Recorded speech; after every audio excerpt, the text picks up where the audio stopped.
ఇక మరొక అప్డేట్ చూద్దాం. హైదరాబాద్ లగ్డీ కపూర్లోని ద్వారకా హోటల్లో ఫుడ్ పాయిజన్ కలకలం రేపిన ఘటన ఆలస్యంగా వెలుగు చూసింది. హల్వా తిని ఓ మహిళ అస్వస్థతకు గురైంది. నిన్న మల్కాజ్గిరి ప్రాంతానికి చెందిన శ్రవంతి కుటుంబ సభ్యులతో కలిసి ద్వారకా హోటల్కు వెళ్లారు.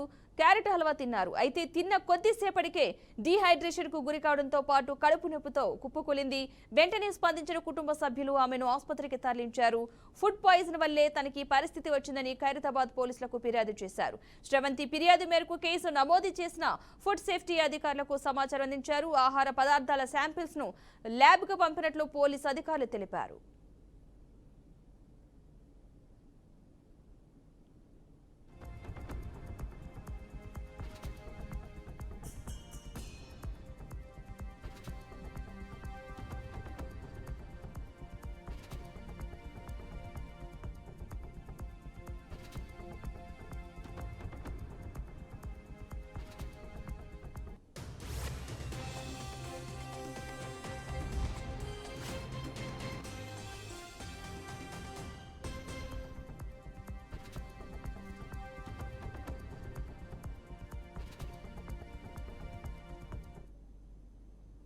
హైదరాబాద్ లగ్డీ కపూర్లోని ద్వారకా హోటల్లో ఫుడ్ పాయిజన్ కలకలం రేపిన ఘటన ఆలస్యంగా వెలుగు చూసింది.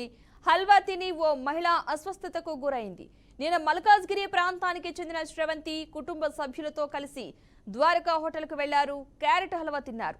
అయితే తిన్న కొద్దిసేపటికే డీహైడ్రేషన్ కు గురి కావడంతో పాటు కడుపు నొప్పితో కుప్పకూలారు.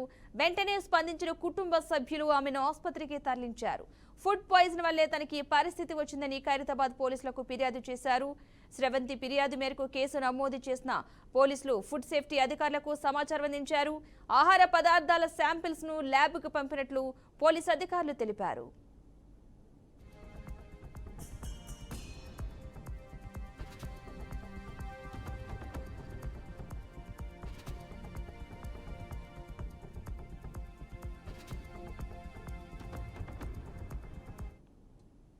ఈ ఫుడ్ పాయిజన్ అంశానికి సంబంధించిన పూర్తి సమాచారాన్ని మా ప్రతినిధి రాజశేఖరాచారి అందిస్తారు. రాజశేఖరాచారి, చెప్పండి, అసలు ఏం జరిగింది, అప్డేట్స్ ఏంటి?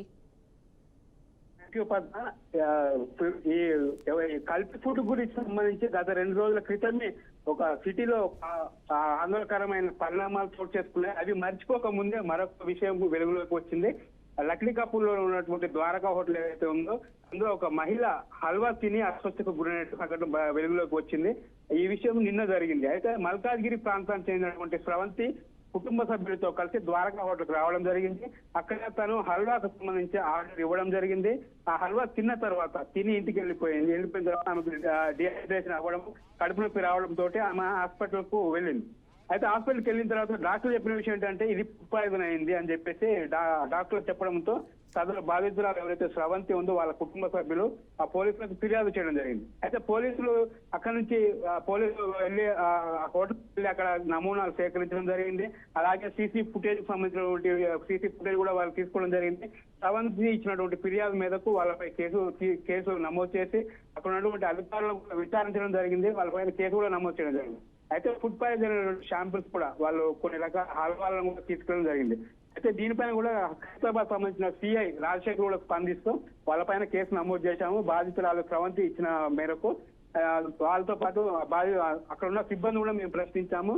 ఇచ్చిన శాంపుల్స్ ఏవైతే ల్యాబ్ కు పంపించడం జరిగింది. కేసు విచారణ చేస్తున్నాము. ల్యాబ్ పంపించిన శాంపుల్స్ ఏవైతే ఉన్నాయో అవి వచ్చిన తర్వాత పూర్తి చర్యలు తీసుకుంటామని చెప్పేసి రాజశేఖర్ చెప్పడం జరిగింది. అయితే ఈ ఫుడ్ పాయిజన్ సంబంధించి గత 2 రోజులుగా ఫుడ్ సేఫ్టీ అధికారులు ఎవరైతే ఉన్నారో దాడులు జరుగుతున్నా గానీ వాళ్ళు ఎన్ని చర్యలు తీసుకున్నా గానీ ఇంకా ఇలాంటి సంఘటనలు మళ్ళీ కొనసాగుతూనే ఉన్నాయి, జరుగుతూనే ఉన్నాయి. అయితే ఈ లోపం పూర్తిగా అబ్జర్వేషన్ లేకపోవడం వల్ల ఇలా జరుగుతుందని చెప్పేసి ఎవరైతే బాధితులు ఉన్నారో అప్పుడు ఏదైనా ఇన్సిడెంట్ జరిగినప్పుడే ఇలాంటి సంఘటనలు జరిగినప్పుడు మాత్రమే కేర్ తీసుకుంటున్నారు. ఆ 2-3 రోజులు ఒక వారం రోజులు హడావుడి చేసి తనిఖీలు చేయడం ఇవన్నీ చేస్తున్నారు. కానీ పూర్తి స్థాయిలో ఒక నియమించి కానీ లేదంటే వాళ్ళపై నిఘా పెట్టడం చేయాలని చెప్పేసి బాధితులు ఎవరైతే ఉన్నారో వాళ్ళు ఎప్పటి నుంచో చెప్తున్నటువంటి సందర్భం. కానీ ఫుడ్ సేఫ్టీ అధికారులు ఎవరైతే ఉన్నారో వాళ్ళు చెప్తున్న విషయాలు ఏంటంటే మాకు సిబ్బంది కూడా కొరత ఉంది, సిబ్బంది కూడా తక్కువగా ఉన్నారు, అందుకే పూర్తి స్థాయిలో మేము కూడా దానిపై నిఘా పెట్టలేకపోతున్నాము, ఉన్న వాళ్ళని సర్దుకుపోతున్నాం అని చెప్పేసి ఫుడ్ సేఫ్టీ అధికారులు కూడా చెప్పడం జరుగుతుంది. అంటే ఉన్నప్పుడే ఎప్పుడైతే హడావుడి జరిగినప్పుడు ఏదైనా కంప్లైంట్ వచ్చినప్పుడు మాత్రం ఇలాంటి జరుగుతున్నాయి. అయితే ఇలాంటివి జరగకుండా ఉండాలని చెప్పేసి ప్రత్యేకమైన చర్యలు తీసుకోవాలి. పోలీస్ డిపార్ట్మెంట్ కావచ్చు, జిహెచ్ఎం అధికారులు కావచ్చు, ప్రభుత్వం పై కూడా దీనిపై కొంచెం దృష్టి కేంద్రీకరణ చెప్పేసి బాధ్యత కూడా చెప్పినట్టు సందర్భం. అయితే హైదరాబాద్ వచ్చిన తర్వాత శాంపుల్స్ కేటాయించాం. ఆ శాంపుల్స్ వచ్చిన తర్వాత పరిశీలించిన తర్వాత దాని ప్రకారం మేము కేసు ఫాలోఅప్ చేస్తామని చెప్పేసి సిఐ రాజశేఖర్ చెప్పడం జరిగింది. పద్మ, అయితే ఈ ఘటనకు సంబంధించి ఆ ద్వారకా హోటల్ యాజమాన్యం ఏమంటుంది అసలు? ద్వారకా హోటల్ సంబంధించినంత వాళ్ళు పోలీసు వాళ్ళు వచ్చారు, చెక్ చేశారు, మా శాంపుల్స్ కూడా తీసుకెళ్లారు. తీసుకెళ్లిన తర్వాత మా పై కూడా పోలీసు ఒక కేసు నమోదు చేశారు, ఎఫ్ఐఆర్ కూడా నమోదు చేశారు శ్రవంతి ఇచ్చిన కంప్లైంట్ మేరకు.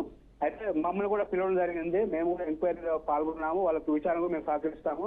మేము ఎలాంటి నిల్వ ఉంచిన వస్తువులను, నిల్వ ఉంచినటువంటి మాంసం కావచ్చు, హల్వా కావచ్చు, ఏదైనా మేము అలా చేయడం లేదు. ఆమెకు అస్వస్థ రావడం కూడా మేము ఇచ్చిన హల్వా వల్ల కాకపోవచ్చు, ఆమెకి ఇప్పుడు వేరే ఇంకేమైనా ఉండవచ్చు అని చెప్పేసి వాళ్ళు కూడా సమాధానం చెప్పడం జరిగింది. ఏదేమైనా వీళ్ళకి సంబంధించిన విషయాలు ఇప్పుడు షాంపూస్ బయట పడితే మాత్రం అందులో ఉన్నటువంటి హల్వాలో ఉన్నటువంటి నిల్వ ఉన్న పదార్థాల లేదంటే ఈమెకు సహజంగా వచ్చిందా అని చెప్పేసి తెలుస్తుంది. Right, thank you Rajasekhar.